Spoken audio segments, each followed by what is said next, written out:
China, in 2024, the defense spending is going up by 7%, the most for 5 years.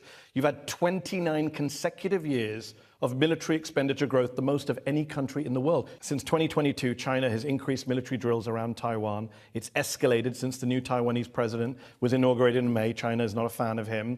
Since then, there's been almost daily activity involving China's warships, drones, cyber attacks against Taiwan. China is getting ready to invade Taiwan, isn't it? There is only one China. Taiwan is part of China, and the government of the People's Republic of China is the sole legitimate government for the totality of China. The exact status between the two sides of the Taiwan Strait is the unfinished civil war back in 1949. So ever since the beginning of the 1980s, China does not want to use a war to solve this unification problem. You don't want to use a war, but you're surrounding it with ships, drones, cyber attacks, and making lots of threats. Each time when the separatists in Taiwan want to push the edge of the envelope, they will come across more and more demonstration of the commitment of the Chinese nation to eventually achieve peaceful reunification or otherwise. Your defense minister said anyone who dares to pursue independence for Taiwan will be crushed into pieces and face destruction. Sounds like a truly peaceful guy.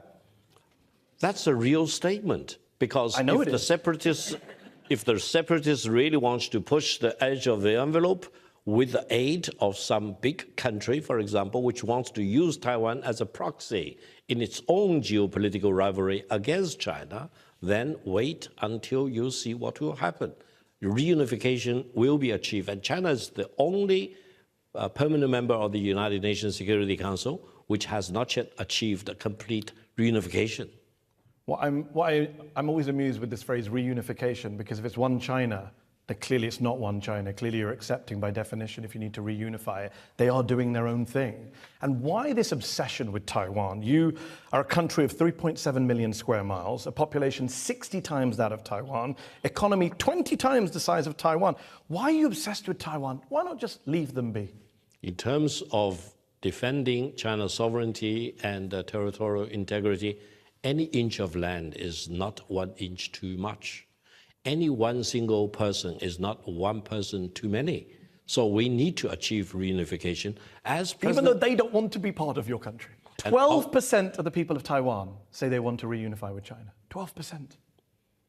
You can't get more unpopular than that in that. Mehdi, it's not up to the people in Taiwan to decide about the one China policy. You're very blunt in your disregard for people's views, freedoms, dignity. You say you don't care about what they think. You also said in an interview with the French newspaper Le Monde, once we get the island back, we'll have to ask everyone's origins. Those who have Japanese ancestry, who you basically say can constitute 10% of the population, will have to pledge loyalty to reunification in writing, otherwise we'll have to help them leave.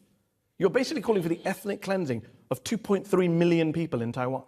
No, you remember back in 1945, when Japan unconditionally surrendered, a lot of people in Taiwan who originally came from Japan, they were the rulers of Taiwan at the time, they stayed behind because of the magnanimity of the Chinese nation.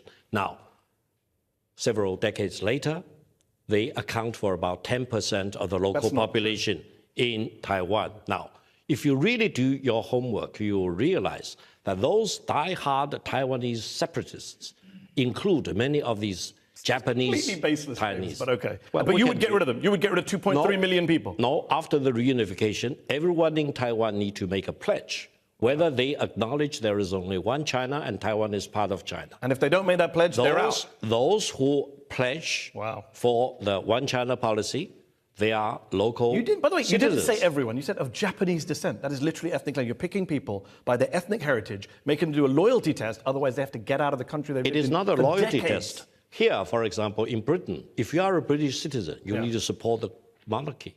You cannot say, I'm standing in Britain. I don't support the monarchy. I don't like King Charles. No, you cannot say. No, I just said it. Mehdi, I literally just said it. You cannot take any action to oppose the monarchy system. But I don't have to sign a pledge saying I support King Charles. Well, each country is different. We are talking about China. China is very different. Let's talk human rights, Victor. You've called Uyghurs in China's Xinjiang province your brothers and sisters.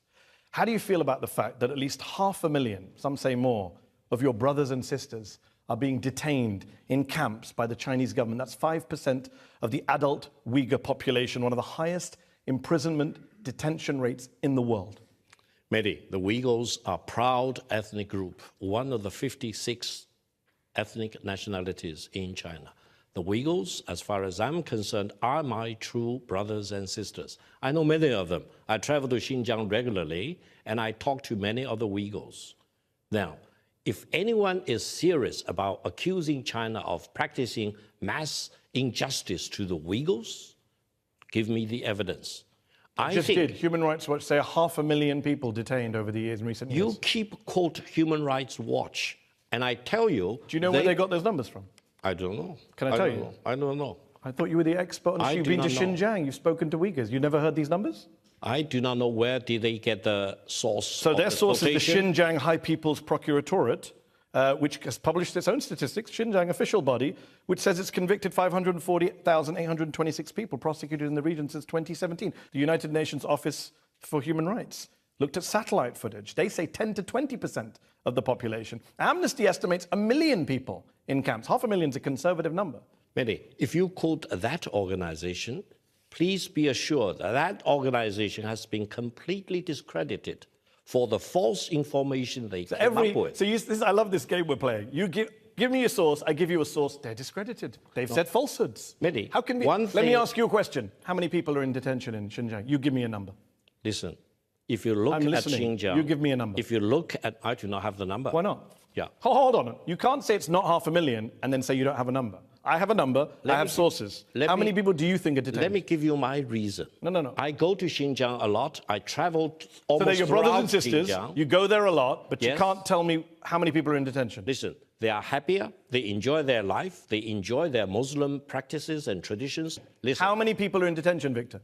Mehdi, let me be philosophical. No, don't be philosophical. Be numerical. No. How many people are in detention? You said no to 500,000. How about, okay, let's let 250,000. Let me finish my point. Nope. You answer the question. You can't filibuster, Victor, on this show. If anyone how many promotes people do you Xinjiang think independence, they will be dealt with in Got court. it. How many of them are in court and how many in detention? A very small minority. So you don't have a number. You say they're all happy, but you won't let in independent investigators. You won't let in journalists to go there. Why not? They're not allowed to go there. I will be happy to escort you to Xinjiang. Really? I can make that promise. Really? I will speak to the Chinese government. Here's the problem, to the Victor. Chinese I don't embassy. want to escort. I don't want minders. I want to go freely. Will you allow that? I do not make that decision. Oh, a moment ago you were going to make all sorts of interruptions. Suddenly I said, let me go freely and speak to Uyghurs freely. Can I do that with no minders? I'll be happy. No Chinese government escort. I will be happy to make your case. Oh, just now you said you'd organize it. Now we're back. Make a case. You can't guarantee. Rehan Assad is a senior fellow at the Atlantic Council, international human rights lawyer. You are a Uyghur who, Victor says, brothers and sisters. Your literal brother has been held in an internment camp in Xinjiang since 2016, I believe. Rehan, tell us what happened to your brother and what is your response to Victor, to what you've heard, and what is the latest on your brother, if you don't mind sharing with us. Yeah, my brother Akbar Assad is a prominent tech entrepreneur. In fact, your own media outlet called him a bright star in the tech world. Right before his detention, he was invited on a state gala dinner, and then he disappeared. How could you explain that? Mehdi, again, in China, we have about 20 Muslim ethnic groups. You need to ask one question. Why the extremism existed mostly among the Uyghur communities? Because there are extremists among the Uyghur community who want to separate Xinjiang away from China. Has your brother been convicted of any crime? Supported by CIA and other Western organizations. Okay. Rehan, that's the real truth. Hold on. Talk to the Kazakhs, they don't support. Has your brother been Xinjiang convicted of a crime? According to UN, there's no trial has taken place. He just forcibly disappeared. Actually, it amounts to enforced disappearance. But according to the Chinese government, he committed a crime of inciting ethnic discrimination while he is systematically oppressed. And when I challenged that decision, because under the Chinese law, if you're committed with the alleged crime, that you have 3 years sentence, but he got 15 years. How do you justify that? Then they switch the crime. So how do you even explain this is a rule of law system? You mentioned that if people are not pro-independent, then they're fine in Xinjiang. My brother by no means is pro-independent. In fact, your media outlet, sees daily media, invited him to exchange information Did he split the country when he visited Beijing? Are you okay then? with the treatment of her brother? Madam, in front of this very august body, let me make several very brief points. The real crime involved by some of the Uyghur people are agitating for Xinjiang independence. They violate the One China policy. Now, separate from that, different communities may find their own different problems which need to be sorted out in the course of law. And I hope... But her brother's been detained for 8 years. Well, I do not know the charge. I hope I can help you to really look at the case, at the accusation against him. Yeah, I hope your brother is not guilty of inciting for separatism of Xinjiang. Briefly. If that is the case, then let the law take its course. Well, your media outlet called him a model citizen who is a promoter of ethnic unity in Xinjiang. Have you been able to speak to your brother or see him? No, not at all. For 8 years, he's forcibly disappeared. Up until last month, for the first time, my parents saw him. What kind of justice system is that? You're making a mockery You're not of the just rule of law. detaining them, Victor. They're being tortured. Numerous testimonies the UN has collected. Are you okay with that? Mehdi, when you talk about torture, think about Guantanamo Bay prisons. Oh, my word. Rather than in Xinjiang. Xinjiang is a place of great peace and stability. The accounts of country. detainees include being beaten with batons, electric batons, while strapped in a so-called tiger chair. 158 being subjected to interrogation with water poured on their faces, prolonged solitary confinement, forced to sit motionless on stools for long periods like this. You're okay with this? This is the proud China? Maybe, probably you are reading the case in Iraq committed by the American soldiers. I'm reading the UN report in August 2022 from detainees who came out of camps in Xinjiang. Your brothers and sisters, but these brothers and sisters you don't seem to give a damn about. How do you know any torture happened in Iraq out of interest? I know. How? I know for sure. How? I talked to the Iraqi ambassador in Beijing. Okay. He wept in front of me. And I'm sure Rehan's parents have wept, and you don't seem to care. And I hope you will tell your brother, be a staunch supporter of One China policy, be a proud I cannot Chinese tell him he's Uyghur, in prison. She can't tell him because she can't speak to him because you deny access, Victor. China. Victor, she can't speak to him. Are you going to arrange it? Are you going to arrange a visit now? I'll be happy to help you to make a phone call. There's a lot of promises being made here, guys. You should follow up on this afterwards. You are all witnesses. We are witnesses indeed. Here you have Rishi Sunak, the former Prime Minister, was called a pint-sized loser by a Labour politician.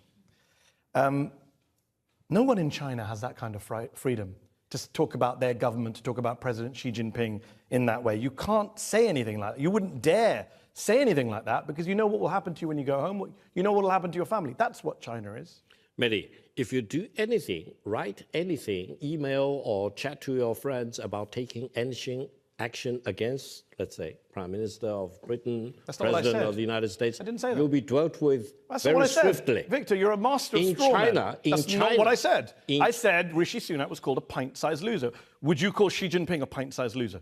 Mehdi, each country has different sensitivities. In UK... So you're admitting you can't criticize the Chinese government? No. You can criticize the government if you are positive in your attitude. You can criticize the government if you're positive. Yes. Is that the new philosophy? No, if you can come up with your... You've got to come up with nice insults? No. What then? Constructive advice. Constructive advice? For example, I'm loving in dealing with the aging population, what should be the government do? What should this governor should do? But you can't say the president's lied. He's a liar. No, you will be dealt with very swiftly in China. You cannot say that. That is the most honest thing you've said tonight. Yes. I'll ask again tonight. Is he now president for life, a true dictator? For the record, first of all, Chinese President Xi Jinping will never be president for life. There will be a time limit. When it will be handled according to the Chinese legal system and constitution. Secondly, there is no dictator in China. Why? Because dictatorship simply doesn't work. Democracy means modernization. And how can you explain profound transformation of China over the past 45 years in China if you have dictatorship or authoritarian rule? No, every leader in China will be put into a team, and teamwork will be much more important than individualism. Victor. Maybe previous presidents did, maybe Jiang Zemin or Hu Jintao. Everyone knows Xi Jinping has centralized power, consolidated power, got rid of term limits. You say there's a way to get rid of him, but there isn't actually a legal way to get rid of him. He's in power for life, and he likes being a dictator. Why are we pretending? Mehdi, allow me to remind you, the Communist Party of China, which is the ruling party of China, has a membership of up to 100 million people. Yeah. It's well structured. Every province, every state-owned enterprise, etc., will have a party cell. There's no division or debate within the Chinese Communist Party. Listen to me. No single person in China can dictate to a population of 1.4 billion people and 100 million membership of the Communist Party of China. Okay, let's test that. That's a mission impossible. Let's test that proposition. The president won a vote last year. Won a vote. I'll put that in air quotes. Do you know the tally of last year's presidential vote in favor of Xi Jinping by the National People's Congress? Part of that structure you just advertised to us. What was the vote? Can you tell our audience here? I think it's up to about 100%. That doesn't... 2,952 to 0. Yes, that's exactly what I said. Could you not find a few people just to make it look a little even? One or two? Mehdi, it's not surprising. It's not surprising. 2,952 to 0. It's That's not one-man rule, my in friend. the Chinese system, everyone supports the Chinese president. That's... You just told us 10 seconds ago there's this huge system, a big party, one guy, and then you're like, oh no, but everyone supports him. 0 votes against him. One person out of 3,000 couldn't say, Xi Jinping, not my guy. One. What if he is the guy for all the Communist Party of China? You What never if? know. Well, never know. if that's the case, then your entire first answer is redundant because it doesn't matter if there's 100 million people. No. They all have to follow the leader. No, he does command huge respect among the Chinese people as well as you say respect, I I say fear. Do you know how many names were on the ballot papers that were given in 2013? How many names were on the ballot paper when they went to choose the president? Can you tell our audience? I think there is only one candidate. Yeah. There were no other names. That's a real secure leader. A guy who knows he has the confidence of his people. You get to vote, but only for me, and none of you can actually vote against me. Mehdi, we do not want to end up in a situation with 6 prime ministers in 80 years. Yeah. So you prefer a dictatorship? No, we prefer a system that works for the benefit of the Chinese people. I've not said a word about what works or not. You got great economic growth. Look at the But you're a dictatorship. Growth. There is no dictatorship, Mehdi. You just admitted that there's no name on the ballot paper, no votes against him, and they all just follow him. That's a dictatorship. When the king succeeds the queen, how many candidates are there on the ballot paper? How many? Does that make Britain not a democracy? Well, you're asking the wrong guy. I'm a Republican, so I think we should be a full democracy and get rid of the monarchy. And I can say that here. You can't say that in China. You cannot take any action against that. Yes, I can, actually. I can go out on the street, I can hold up a placard and say, let's get rid of King Charles. I can create a whole protest outside Buckingham Palace. You can't do that in China. You can't even put one other person's name on a ballot paper. That's how insecure your leader is. Mehdi, I'm a lawyer. In my capacity as a lawyer, I can give you a long list of things that you cannot do regarding the monarchy here in Britain. I'm not debating that. I'm saying that we have an elected government. We get to choose. We get to swap 6 prime ministers, God help us. But we get to pick. Everyone in this room who's a citizen gets to pick. Listen, you end up with your mini budget, which bankrupt the whole country. But that's an honest answer, Victor. But Victor, I admire that because that's an honest answer. Your answer is, it's a dictatorship that works. At least say that. No. No, you can't. You keep dodging. One minute you say, it's not a dictatorship. Then I show you it is. You say, but it's working. We've got growth. Mehdi, pick one. Mehdi, if that is your point, I will seriously urge you to do more homework about how the Chinese system works. Okay, let's talk about the Chinese system, because I did a little bit of homework. Did you know that Xi Jinping put his name in the Constitution? That's weird. Well... The leader of the country put his own name in the Constitution while he's president. No one's done that since Mao. None of the other Chinese presidents, not Hu Jintao, not your old boss Deng Xiaoping, none of them did it. Did they? Or am I wrong? It's wrong.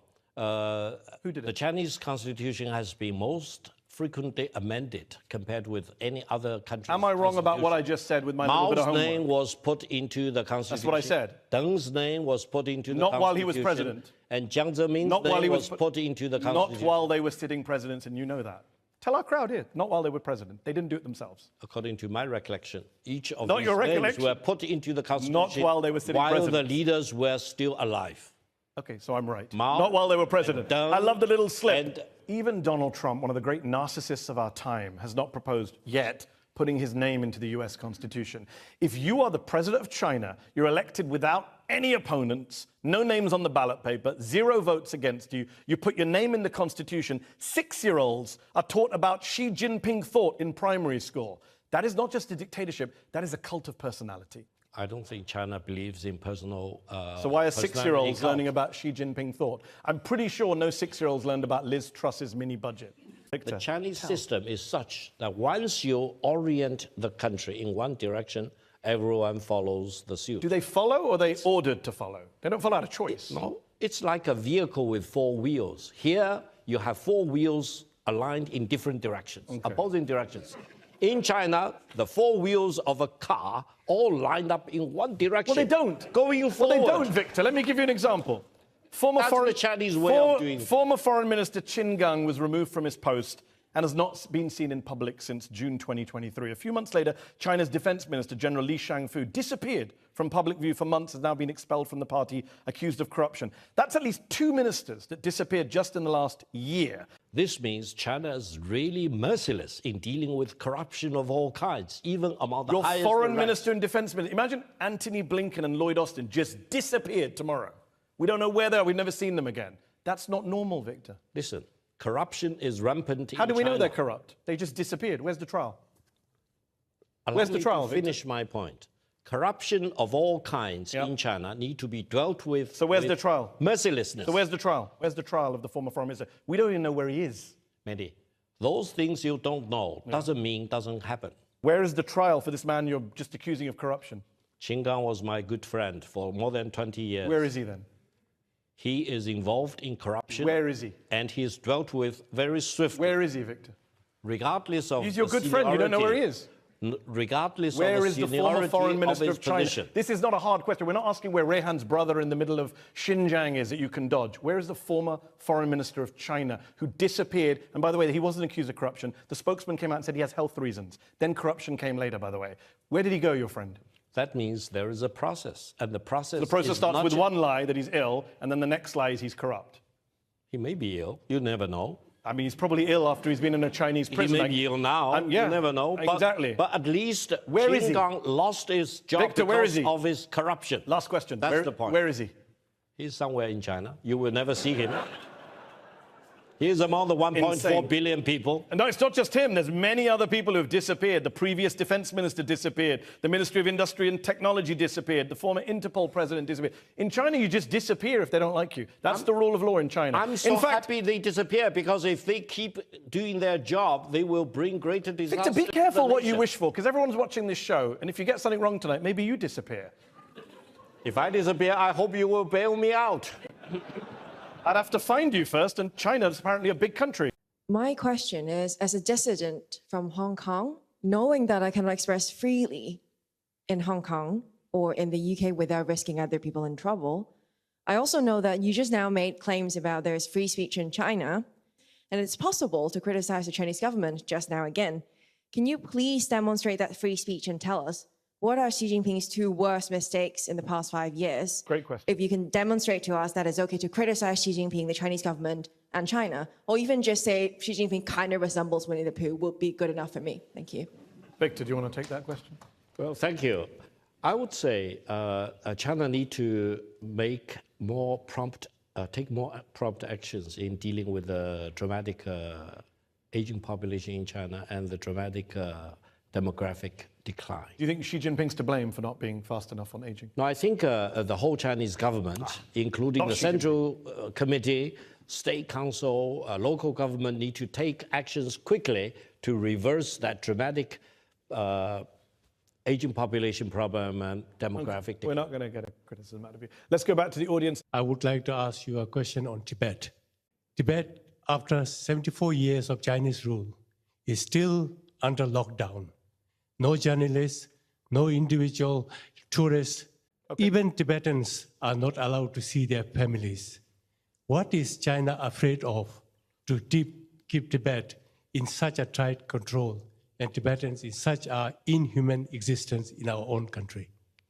Sir, ever since the Yuan dynasty, if not even earlier, Tibet has been part of China.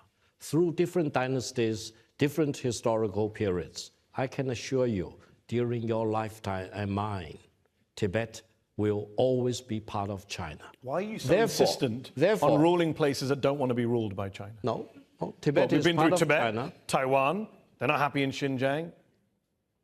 Tibet being part of China doesn't depend on whether you like it or not. It's a megatrend of our time. A megatrend. And you need to accept that before you will feel free to go back to China, So you don't visit Tibet. You sound like you're threatening the man. No, I'm not. You said you have to accept that before you can go back. He's from that place. You live in peace in Britain, that's good. But he's a refugee. But if you want to go back to Tibet, acknowledge Tibet is part of China, period. And what if he doesn't? He can't go back to his home? You cannot go back. Because China doesn't want to see anyone advocating for the independence of Tibet. Why can't no China... No way, that will never happen. Victor, why can't China rest on its own merits? Why the bullying and the threats? We're going to break you to pieces, Taiwan. You can't go back until you sign this document or that declaration. Why the insecurity? Second biggest economy in the world, major power. You sound so insecure.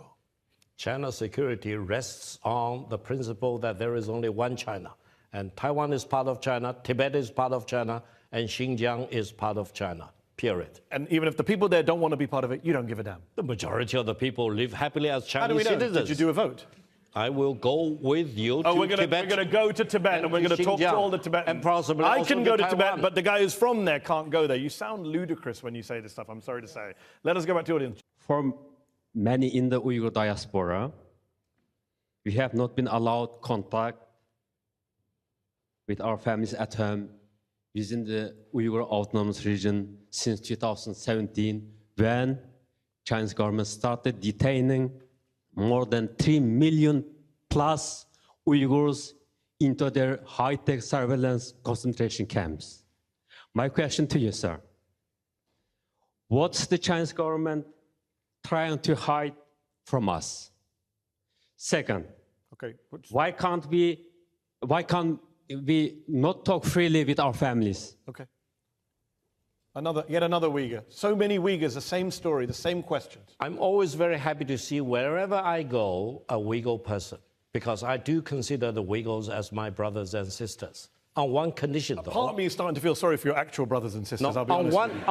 On one condition, though, Uyghurs need to acknowledge that Xinjiang is part of China.